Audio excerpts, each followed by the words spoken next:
Hello there and welcome to Dalmar TV. Beginning on Thursday, July 23rd, which is today, statewide mask mandate will go into effect for citizens living in all 88 counties. Let me take this off. Okay. Well, ladies and gentlemen, Columbus is one of 11 major cities in White House list of cities that should take aggressive steps to mitigate the coronavirus outbreak. The cities identified were Baltimore, Cleveland, obviously Columbus, Indianapolis, Las Vegas, Miami, Minneapolis, Nashville, or New Orleans, Pittsburgh, and St. Louis. Franklin County is one of 19 counties in Ohio currently under the level 3 or red emergency level under the state public health advisory system. Today we have Dr. White, which is one of our guests. As normally, we have another episode with Dr. White. Dr. White, welcome. Hello, good evening. Good evening. Dr. White, as we all know, the largest COVID study done in New York recently shows that number one reason is being diabetes of risking for admitting hospitals. The second, the diabetes. Now, there has been a lot of talk regarding on COVID-19 and diabetes. Some say that diabetics are more at risk. Is that true? Well, yeah, they are. Well, if we go back to a study that was done in Wuhan, China, there was compelling evidence that patients that had that were diabetic and hyperglycemic had higher death rates, and so that was. When people start looking at diabetes and COVID-19, it was pretty clear from that study done in Wuhan that patients that had diabetes that was out of control, that's the key word, diabetes out of control. In other words, these patients, their blood sugars 180, 200 or above, did worse. There were more deaths with those patients.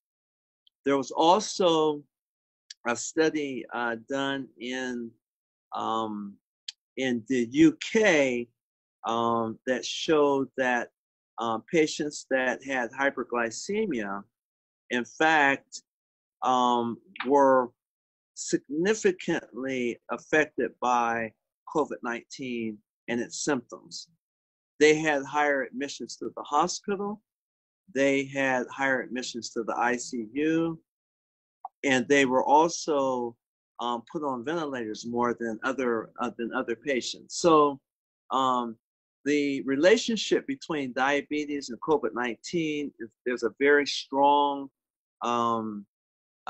relationship when you put the two of them together. So I think it's important that we understand that if you have diabetes and it's out of control, in other words, if your blood sugar typically runs 180 or above, that is going to put you at a really very high risk of serious complications or even death when you talk about diabetes. And when you talk about COVID-19, and so we got to really look at that as we start to, as you mentioned before, Franklin County, Columbus was named one of the 11 cities. Yes. Yeah, in the United States for this pandemic in the United States, and so I think that it's really important that we get the information out to the people, the lay people, to understand that if you do have diabetes, then this is the time that you got to get it under control. You got to go to your doctor. You have to ask the questions. You got to find out about your A1C. Your A1C needs to be 7 or less. And you got to understand that there's certain things that you can do, certain things that you're not going to be able to do. Because if you are an unfortunate diabetic that contracts COVID-19 and your blood sugars are running high on the average, above 180, you could end up in the intensive care unit. What can a person with diabetes do to avoid the coronavirus disease? Well, you know, one of the things that we keep impressing on people is that that they have to have that blood sugar less than 180. We want to impress on them to keep the A1C, and if you're a diabetic, you know what the A1C. A1C is the test that we do that gives you an average blood sugar over 90 days. And so we want to see that A1C at 7. And simply put, I tell all of my diabetic patients that carbohydrates are the thing that kind of drive the blood sugar up. And when I talk about carbohydrates, I'm simply talking about things like potatoes, bread, pasta. Those kinds of things will drive your blood sugar up, because once those carbohydrates, potatoes, bread, pasta, rice, when they enter into our bodies, they're converted into sugar. They're immediately converted over into sugar. And so if you have a high carbohydrate, if you're one that eats high carbohydrate meals, you're going to have high blood sugars. And so simply by, when you say, what can we do? Simply by cutting the carbohydrates down and the sugary drinks, you're going to drive that blood sugar down.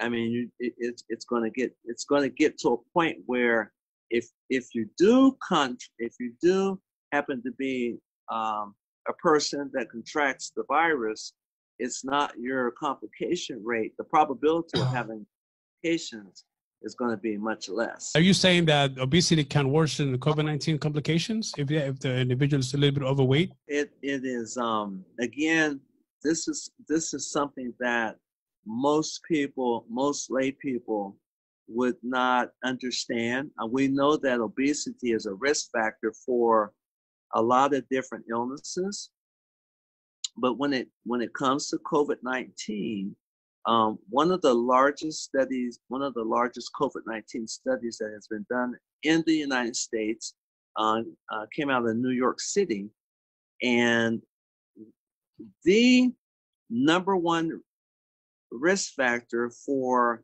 determining if a patient was admitted or not admitted was obesity. That was the number one risk factor. The number one health problem is if they were obese, those patients they had the highest admission rate. And this is one of the largest studies that has been looked at, that has been evaluated on COVID-19 coming out of New York City, and obesity is it. And you know, when you kind of look at this picture, we've talked about diabetes, and of course, it just so happens that a significant number of people that have diabetes are obese. And so when you combine a person who has diabetes that's out of control, and they're also obese, you got a formula for disaster. And so we really have to get serious about our health. We really gotta, when I talk about diabetes, I talked about carbohydrates, but I also can't leave that topic without saying that we got to start losing weight. We got to start moving and exercising and losing weight, because now we know that if you contract the COVID-19 and you're obese, your probability of having a bad outcome is really bad. And so we got to take a look at those things, and we have to really talk to our loved ones, talk to our friends, and share this information. People don't know this information, and that's why I think that's why I enjoy, and that's why I think it's really, really, really important that we get this information out there. But there's one thing, because people are probably maybe saying, well, how does obesity affect COVID-19? Here's what happens when you take a breath in, deep breath. Your diaphragm, which is the layer of tissue that separates your stomach from your heart, your diaphragm, in order for you to take a big breath in, your diaphragm has to move down. It has to move down so your lungs, the lower third of your lungs, can fill with oxygen. Yep, that area where oxygen and CO2 are exchanged. You know, when somebody takes a sigh, oh man, you're moving, your body's actually asking for more oxygen and wanting to get rid of CO2. If a person is obese and they have a large stomach, guess what can't happen? Their diaphragm cannot move down. If the diaphragm can't go down, you can't open up that lower third of the lungs. And so you're basically talking about using 2/3 of your lung volume. Right. In general, because the diaphragm can't move down and let the oxygen and CO2 exchange occur. And so you can see how that would really have an effect on a person who is who's been infected by COVID-19, a virus that really infiltrates the lung tissue. And so it has that tissue. So you have tissue that you can't even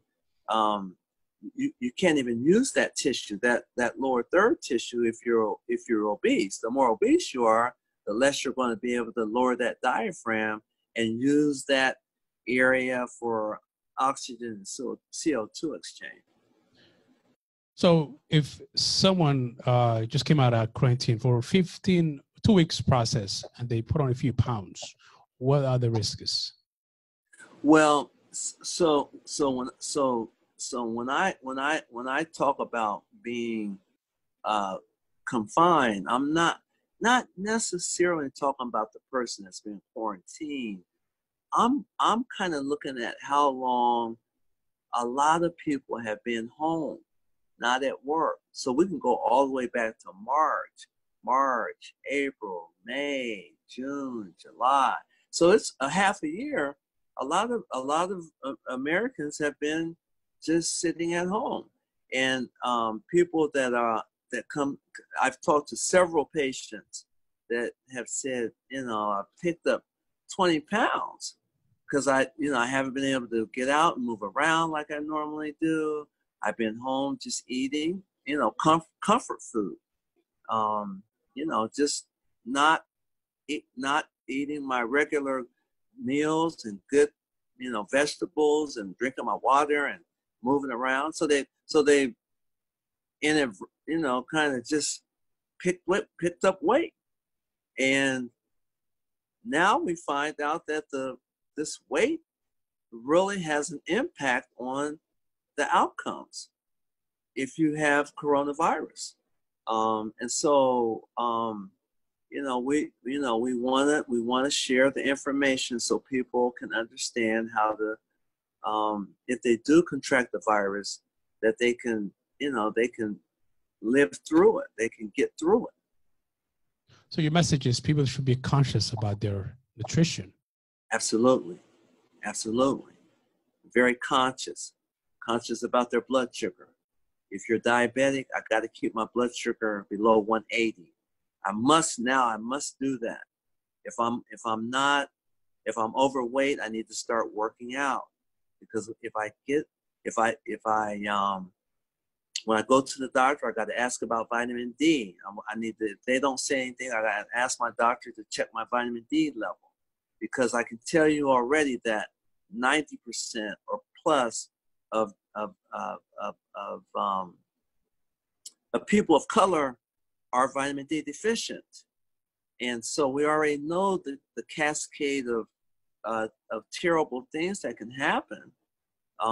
Just adds to the bad mix. So I think that. So we already are behind the curveball.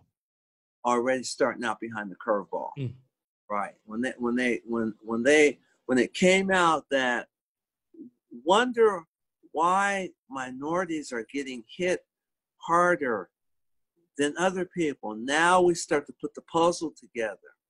Diabetes, we're 2 times the risk of that. Obesity, we're there with that. Vitamin D, high blood pressure. High blood pressure. Right. That's another area, because all of these different problems cause inflammation. And COVID-19, we talked about how COVID-19 attaches to that receptor on the cell and shoots its messenger RNA, the DNA, makes COVID-19. But the other thing that happens, and I don't want to get too scientific when you use big words, but the other thing that COVID-19 does, it causes the body to go into like an inflammatory response that you can't even imagine. Well, would you say if you're overweight, and obviously that will have impact on your lungs, and you already have inflammatory on your lungs, and COVID-19 hits you, and obviously that's really a scary scene. Very, very much so. I mean, it's COVID-19. There's without getting too sciencey and technical, it causes something called ARDS, ARDS, and that's a situation where the lungs are totally inflamed, just inflamed. And so once a patient has ARDS, and then when you put these other things in there, the diabetes, and diabetes, depending on age and severity of diabetes, it affects a lot of different organs, and COVID-19 does too. Diabetes, uncontrolled diabetes, it can hit the kidneys, it can hit the heart, the lungs, the brain. COVID-19 follows right behind it. So the COVID-19, is it the fever plus the pneumonia?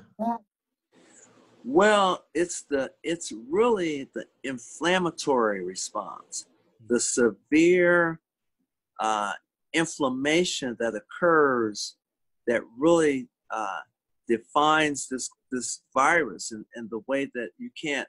It's almost like a tornado that comes through your body. And so, how do you stop a tornado? Once it gets out there and really starts tearing things down, it can affect the heart. There's a lot of heart problems associated with COVID-19 directly. And this disease attacks almost every organ of the body. Absolutely. Skin, brain, kidneys, the heart. Yes. When kids, we talked about some children who do contract the virus can have there's a syndrome, a disease called Kawasaki's disease, and it's a really bad disease, and the child will have a very terrible rash, inflammation of the skin, and that can be pretty terrible. And so this virus is like none other. When it hits you, and if you happen to be happen to have a real poor immune system, and it could just it spares none. It spares none. That's just really a scary situation to be involved. Yeah. And we hope everyone protects themselves and their families. And take the advice Dr. White is giving out. Absolutely. Don't forget to wear the mask, wash your hands, practice social distancing. That's right. I'm mask up, right? I'm going to put my mask on and go to bed. Absolutely. Yes, All sir. right, Doc. That is great information as always, Dr. White. We appreciate your time, and we'll see you next week, Sunday. Yes, I'll be looking forward to sharing more information with you. It's always good to be on and share information. Thank you.